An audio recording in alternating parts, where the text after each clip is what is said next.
Mas pinaigting na workplace safety para sa mga manggagawa.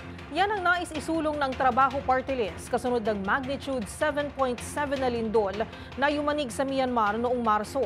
Ayon sa partido, napapanahon na para magkaroon ng mahigpit na building code, regular na fire safety drills, mas pinaigting na risk assessment at disaster response trainings para sa mga empleyado.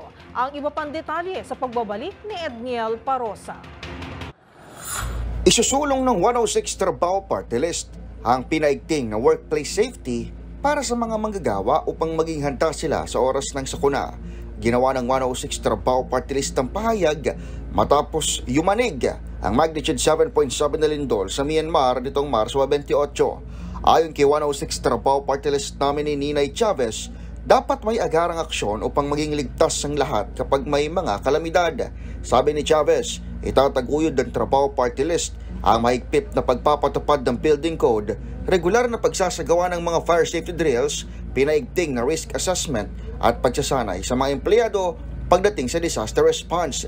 Inihayag ni Chavez ng 106 Trabaho Party List na layo nilang maprotektahan ang mga manggagawang Pilipino sa harap ng mga sakuna.